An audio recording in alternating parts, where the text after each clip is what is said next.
Hello everyone and welcome. This is Agent of Zion. This is the last match of round 1. This is going to be a game between SYN BYN and Screaming Eagles Team 1. We have Team SYN BYN here on the bottom with Mordekaiser, Katarina, Ash, Jan, and Amumu. And Screaming Eagles manning up top with Sona, Brand, Vladimir, Dr. Mundo, and Irelia. What's very, very interesting here is Dr. Mundo as the choice of tank. It's not something you see very often. He's one of my personal favorite champions. However, in these arranged teams like this, when you see someone pick Mundo, you know you need ignites, and both Katarina and Mordekaiser are prepared for that. So I'd be very surprised to see Mundo do anything of great consequence here. Amumu, however, solid tank. Interesting to not see him banned. I always like seeing a jungle Amumu. He comes out. He will throw that bandage toss down on somebody, and he will make things happen. So, here we are. No first 5-second clairvoyances, so I can't give you good info on the items here. We see Mordekaiser starting with a shield. Katarina, she even left yet? No. Who knows? Ash with the blade. Amumu, health pots plus cloth armor. And Ragnarok still not quite deciding what he wants. He goes for the shield.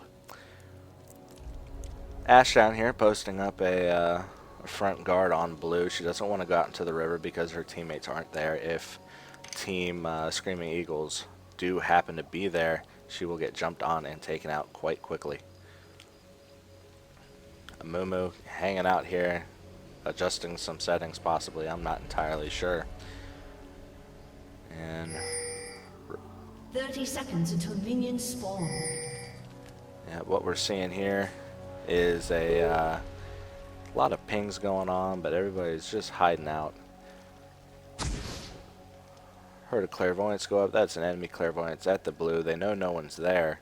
They may be thinking it's a fake out. They might be trying to worry about whether they're at Team Screaming Eagles blue. And we're seeing more pings go off, but not a whole lot of motion here. Minions have spawned. Mordekaiser in the top lane is solo, and that is to be expected. That's pretty standard.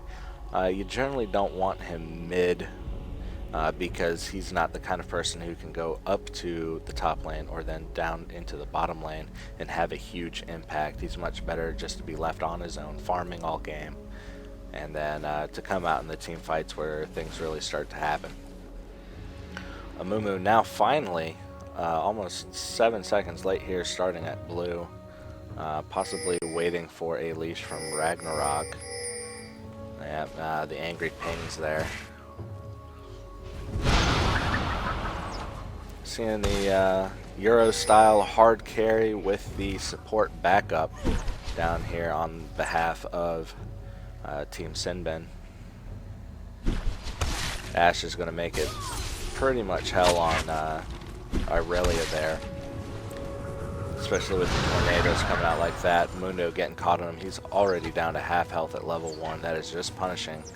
As you know, all of his abilities do cost health, and although if he hits those cleavers he gets a little back, it just starts to add up over time. Mumu with blue, sitting at half health, popping that health pot.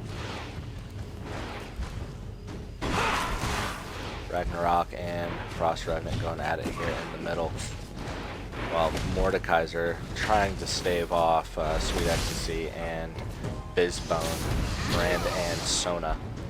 Very, very difficult lane there. Hopefully he'll be able to keep his shield up and keep him off the tower so he can get some farm in, but he's probably going to be really, really reliant on Amumu's ganks.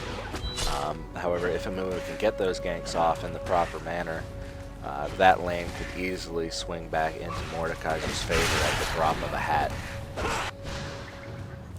Lots more harass down here. We see Mundo sitting at half health, and I'm going to take this opportunity to take a look at the items. We've got some boots and some health pots, good for sustain and good for mobility. You want that mobility facing off against Ash and Janna.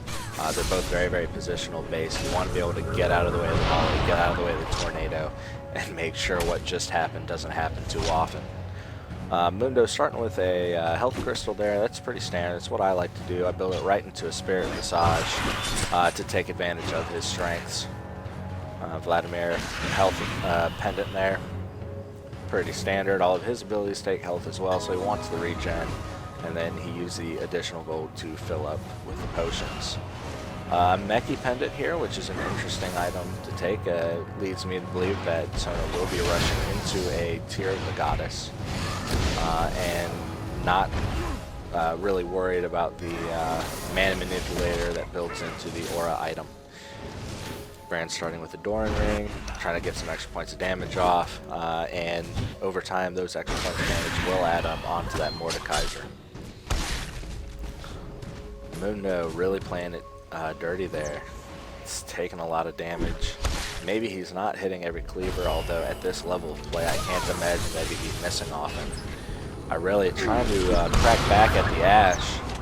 Not really going to happen. You're being babysat by Janna there. That shield is just murderous. It gives you extra damage, and it obviously absorbs some incoming damage from the other direction. Another interesting item choice here, we have the 2 Fairy Charms Vice the Mana Manipulator. Obviously she wants to build into it, but she didn't think it was necessary to have that level 1. She preferred the fast regen of the mana potions. Also interesting to see no wards being bought at level 1 here. That's something I think I've seen in every other game I've commentated so far, is both teams have been really, really good at getting those early wards down to help protect against the jungler, and trying to make sure that nothing terrible happens that they don't know about. Mumu taking his time in the jungle. He knows that none of his lanes are in trouble, so he can just get the farm on, keep going, wait for the perfect opportunity to come out and gank, since there is no pressure being provided by a jungler on Team Screaming Eagle's side. They've decided not to get one. I want to question that decision, but with the amount of push that they're getting up here in the top lane, it may be paying off. Mordekaiser having some trouble there. 6 minutes, 26 seconds in. He's only got 16 creep kills. Brand's got 18, Sona's got 4, so he's not entirely too far behind, but I would just expect a much, much higher number out of a solo lane right there. Mundo clearly went back. He was getting way too low for his own good. And if Amumu had decided to come out of this bush right here, they could have tower dove. It appears I misspoke. Mundo, very brave here. It's not going to be too much longer until Ashe gets that arrow of hers, and then if he gets hit by that ult, he is just dead. That will happen, and as I was saying, Amumu could definitely hide in this bush here, come down in, and tower dive. Amumu instead deciding, you know what, I want some more jungle. I want the enemy jungle as well. But I will forego that for a moment in favor of hopefully getting a gank off here. I would imagine he goes for Brand first, because Sona being left alone in lane for a little while, it's a much more difficult position for Team Screaming Eagles to be left in. Checking back in down here, we see Ashe still not level 6. She's definitely looking like she wants to get in a good position to get that arrow off onto Mundo as soon as possible once she hits it. Taking a look at the last hits down here, we have Ashe with 52, the highest on the team, and we're seeing Mundo with 3, Irelia with 9. They're keeping them locked out of this lane very easily. It's clearly overcoming anything bad that's happening up in top lane. And there it is, there's the arrow. Mundo gets caught, Ghost Flash, first blood, just like I called it. Was not surprised. Amumu manning up the middle lane right here so that Rag can go back. And we're going to see a heavy push on this tower right now, just waiting for Irelia to try to peek her head out there and just get tornadoed again. Amumu coming down. Looks like he's going to help with this push. Let's see what kind of items he has. He's got blue buff. He sees Vladimir there. And that's a very, very interesting one-on-one fight in that situation. I just missed an ally go down. Who was it? It was Mordekaiser up top. Looks like Regnot tried to help out and just didn't pay off for him. Sorry I missed that, guys. I thought that there was going to be something really good happening down there in bottom.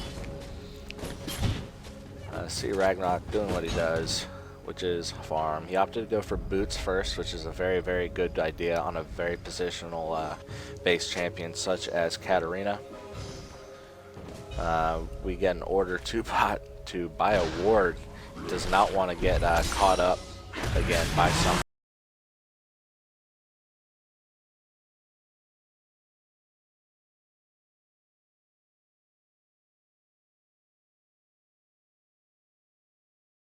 And although a lot of people really, really prefer Soraka, because if that was Soraka in the support role there, Ashe probably would have escaped with her life with the ult, with the standard heal on the Q, I believe. She probably would have gotten out there just fine, but what you have to remember is that the laning phase is not the entire game, and someone such as Janna really, really favors well into the late game with those tornadoes and with the damage boost being provided on that shield. She also will get a lot of good ults off, and that will just move people out of where they want to be and hopefully into a favorable position for her team.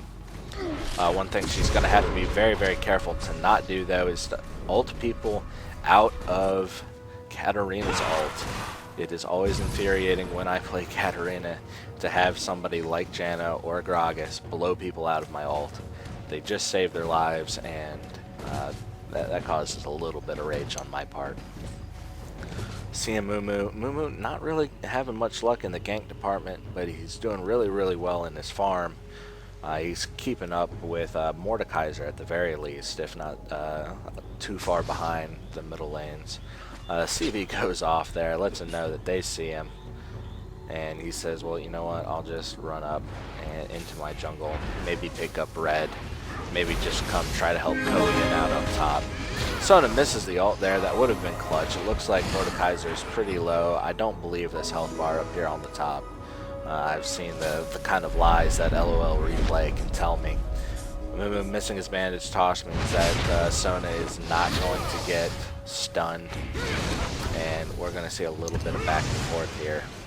Brand not getting too lucky with those stuns there, but he is doing a pretty good job of landing his AoE. Vladimir coming up for the gank, and this is exactly why I never ever favor putting a ward in that bush. If Vladimir had been really aggressive there, and if perhaps Mundo or Irelia was really, really eager to jump into a fight there, there would have been no time to get out of position on the behalf of Janna and Ashe if Vladimir's first sighting is right here. See the ult go off there on Mundo. Mundo's really low. Looks like he's backing off.